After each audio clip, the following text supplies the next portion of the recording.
Hello and welcome to Born to Run, which is a podcast we'll be posting this spring over a period of several weeks in which we meet with the candidates for governor and step away from the politics and the policy and instead get to know exactly who they are, their life story, what brought them to where they are today, and other little secrets that they might want to share. Our guest today is former Department of Health and Human Services Commissioner Mary Mahew, who is currently a Republican candidate for governor. Welcome, Mary. Thank you very much. Good to have you. Great to be here. And I'm going to start with one question that you can handle any way you want. As you head into this governor's race, tell us the one thing about you that people might be the most surprised to learn. Great question. I don't know, because everything I've been doing seems to have been so public over the last few years. It's hard to imagine something that isn't out there. I'm an avid gardener, although I'd have to say that in the last few years, I haven't had the same pleasure of digging in the dirt as much as I would like. But metaphors notwithstanding. Yeah, well, okay, exactly. Yes. I love to be out gardening. I had huge vegetable gardens, a greenhouse, pumpkin patch, strawberry patch, and just how therapeutic, incredibly therapeutic. It is. Anytime you can get outside. Yes. I find that, especially with spring coming, it's a great time to do. So you grew up in Pittsfield. I did. At first. You were there until you were a teenager. Yes. Right? Tell us a little bit about your early life. Yeah. So Pittsfield is just a fantastic place to have grown up. One of those communities where you can walk everywhere. I was the youngest of four. My parents worked. My father worked at a manufacturing company. My mother was a nurse's aide. But where'd your father work? He worked at the Edwards Manufacturing Company. Unfortunately, it's one of those plants that has closed. Mm-hmm. But that tiny little town had a lot going on. San Antonio Shoe was there. When I was growing up, there were woolen mills that I would fall asleep at night listening to the woolen mill next door. Mm-hmm. Parks, beautiful parks. My house was right across from one of the parks where the baseball teams played, and every spring we waited for the first baseball to come through our living room window. It was just, and we had a lovely little ski slope. So when I grew up... Yes. Was that Titcomb Mountain? No. It's the Pittsfield Pinnacle. Oh, the Pittsfield Yes. Pinnacle. Oh, my goodness. And all volunteer run. My dad was active in it. And rope tow? Rope tow. So it was how long before the rope tow wore out your jacket and your gloves. Oh, yeah. And I grew up skiing there, learning how to ski there from the time I was little.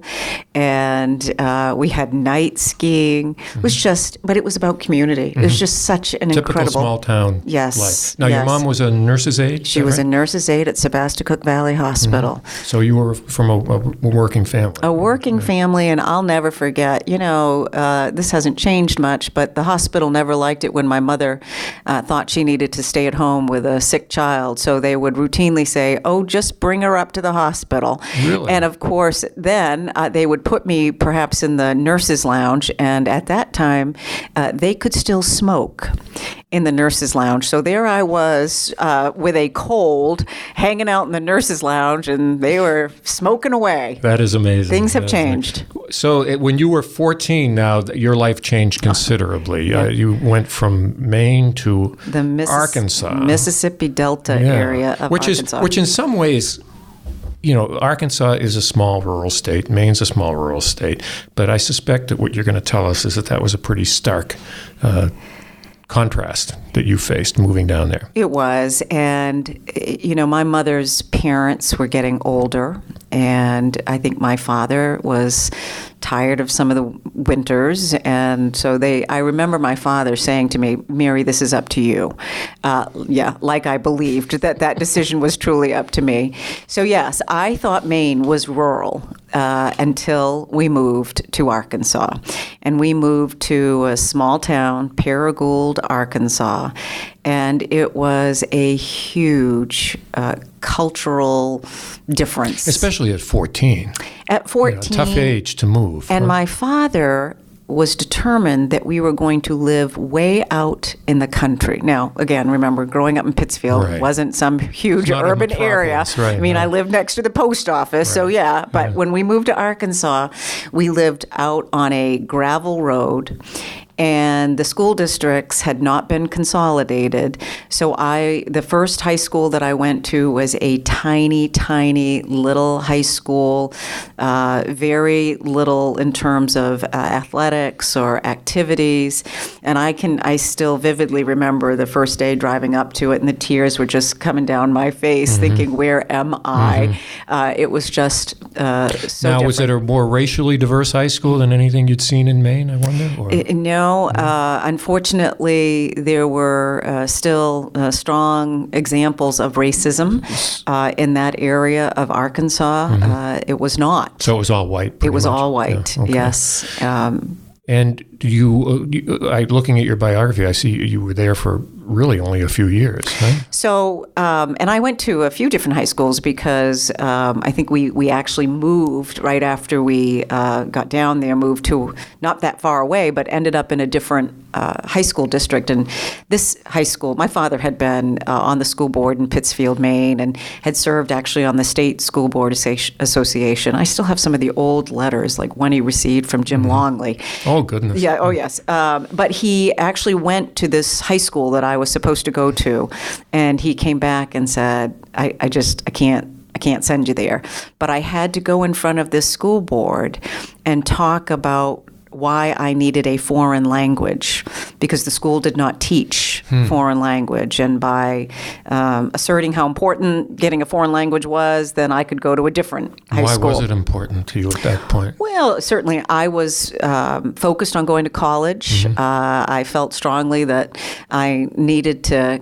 I'd been taking French in Maine, I was going to say, right? I assume you already spoke French. Yeah, or at least had a well, and my dad was from Madawaska, so. Okay. But yes, no, I'd been taking French. Yeah. But of course, they didn't teach French down there; it was Spanish. But nonetheless, that allowed me to get out of that high school. But it landed me into yet another high school.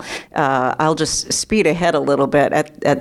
I also was very interested and had always been interested in government and politics, and I learned about being a congressional page, and that and I was interested in getting out of Arkansas too. So through connections and relationships that I developed after moving to Arkansas, I found out about finishing my high school year in Washington, D.C. On your own? On my own. You mean finding out about it? No, I mean in terms of, did you move to Washington on your own? Oh my or gosh, did you yes, come with you? yes. And the story is my parents, again, you're just hardworking. They didn't know anything about this program, and they literally, I was 17.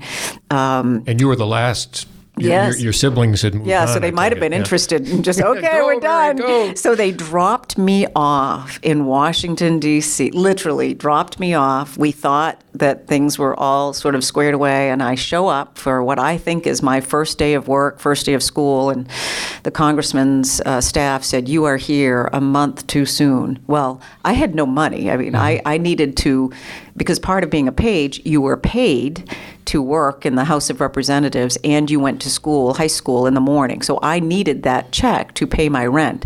So I went back to my dorm room, and I called home, and my father, in the most sarcastic tone he could have, said, "Do you want Daddy to come up there and fix it for you?"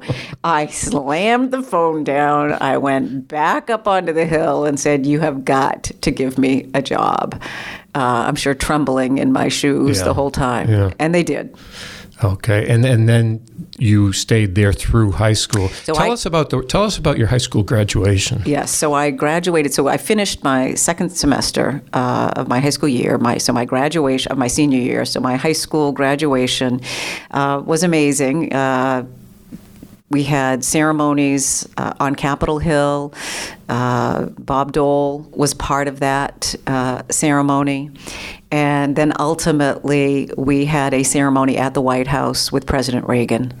And words can't describe what that was like, and certainly words can't describe what it looked from my perspective to see my mother and father standing in the rose garden, just beaming, and my father yelling to my mother, "Please, please, Sue, take some photos, take some pictures."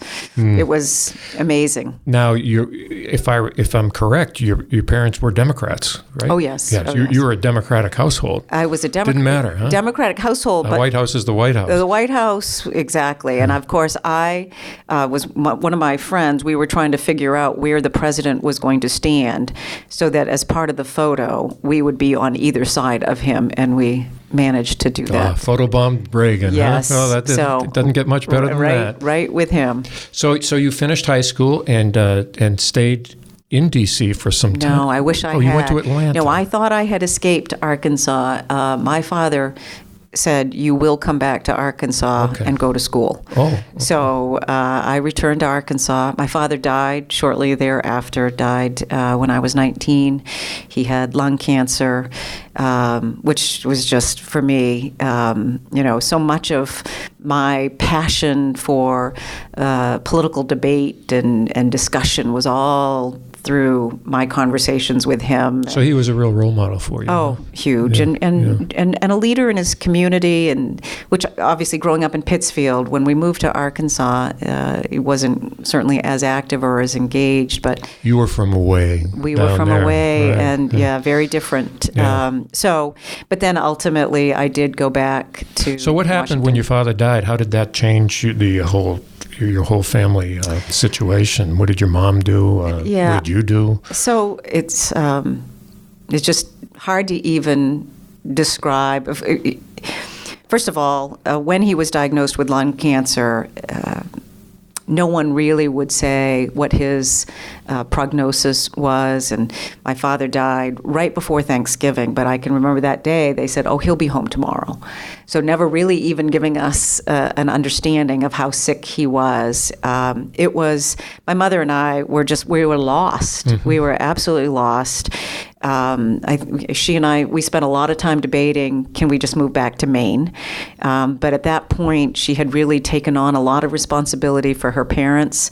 That was, as I said, why we moved to Arkansas. But my mother and father were madly in love with one another. They had been married for 32 years, and she was heartbroken.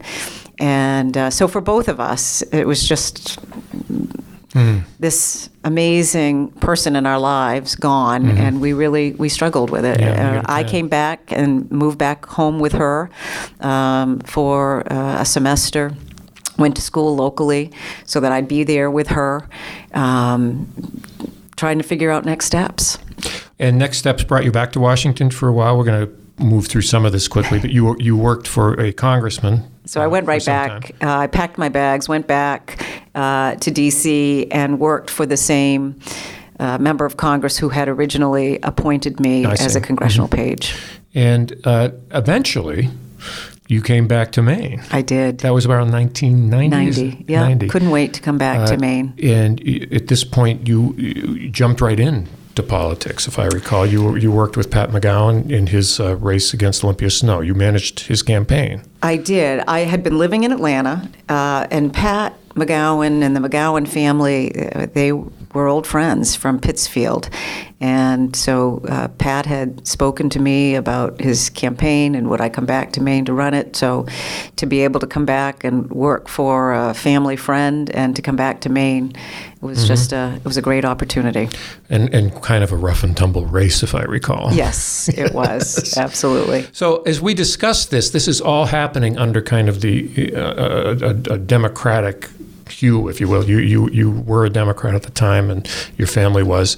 Although people who know you now, and you have a very high profile here in Maine, obviously associate you with the Republican Party. What happened? When did that switch take place? Well, and I think it's important. Yes, I grew up in a Democratic family. If my father were alive today, I doubt very much that he would be a Democrat. Mm-hmm. My father believed in personal responsibility and hard work, and my mother did as well. My father was incredibly conservative.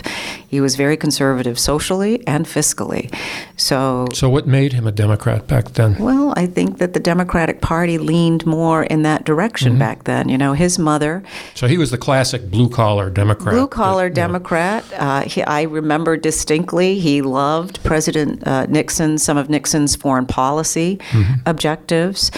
But just again, my father grew up in Madawaska, Maine. His father died at a very young age, so his mother raised 7 children on her own. And she did it by working multiple jobs.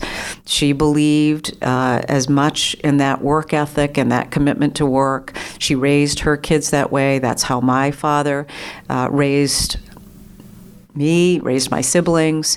So I think the party has so dramatically changed. While that was my history, those are my Your values. Your identity went elsewhere. My values and what I associated that party with was certainly much more the social and fiscal conservative. So when did you switch? So I switched a few years ago. I switched in 2014. I should have switched a long time ago. My experiences in Maine, the work that I've been doing, I felt very distanced from the Democratic Party for a very long time. So why didn't you switch? I mean, just not something you just don't deal with? I think partly because I did grow up with my father being a Democrat. Okay. I think so you could still feel him looking over your shoulder. I think there's a lot of emotional connection to that. And again, this was a man who shaped a lot of my early interactions with government and politics. So it was certainly a decision that I took seriously and thought long about, but had for years thought that I was much more closely aligned with the Republican Party. Mm-hmm. Now, you've been as I said, in public life for quite some time now, but this is, if I understand, the first time you've run for elective office. Is that correct? Yes, absolutely. And you still have a ways to go between now and the primary. But how is it different? I mean, it's one thing to be a public official and in the limelight in that kind of administrative capacity. It's quite another to be out there politically. Your father ran for office, obviously school board, but still you have to run.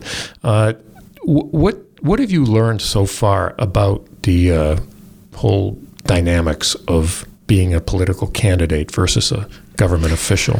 Well, I think I'm a very different political candidate because of my role as DHHS mm-hmm. commissioner. I've spent the last 6.5, 7 years with much of my work and my decisions playing out in the front pages of this newspaper, on the evening news.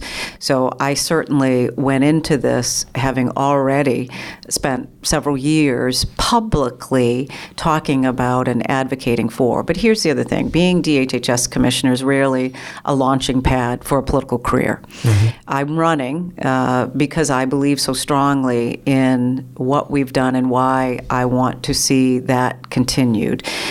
So as a candidate, I am very straightforward about my views. I'm not putting my finger in the wind to try to figure out what people want to hear, what's going to make them like me. But as you said, being a candidate is very different than running government, mm-hmm. right? I was running a $3.5 billion operation with 3,600 employees.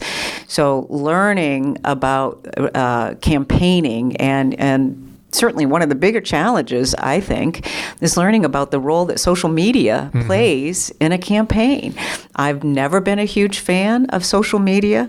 You have 2 sons. I have 2 sons. So who I suspect are... Right? Unfortunately, yes. Yeah. And I think as parents, we're all struggling with that dynamic and how it has so dramatically changed. For me, the challenge for kids where they 24/7 are connected, unfortunately, to social media. So now apply that to a political campaign.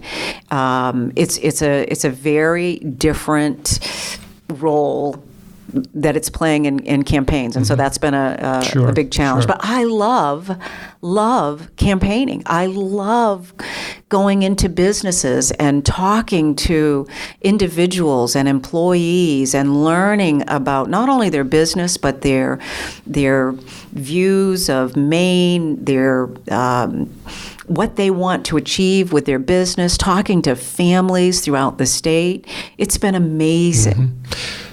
What would your father think now? Oh, my gosh. I saw someone just the other night who knew my father and said, your dad would be so proud. I think my father would struggle with some of the negative, my 84-year-old mother, I have to continually ask her to not read the posts that are put online next to an article. You mean the reader comments? The reader comments, the Facebook messages. Yeah. She's getting very upset. She takes them personally? Yes, she is. Yeah. And she's got a ways to go to get through this campaign and this election. As long as you don't teach her how to log on and start rebutting them, you'll be okay, right? It's my 23-year-old son that I'm worried about doing that. So, yes. So you have to disable all the passwords. I'm afraid so. I'm working on that. Well, this has gone by much faster than I had hoped. I'm sure we could keep talking, but our time is up. I do want to thank you for coming in. Well, thank you for the opportunity. We'll see what happens between now and June. You got a rough road ahead. Yes, it's going great, and I'm looking forward to June 12th. Okay, Mary Mayhew, Republican candidate for governor. Thanks for coming in.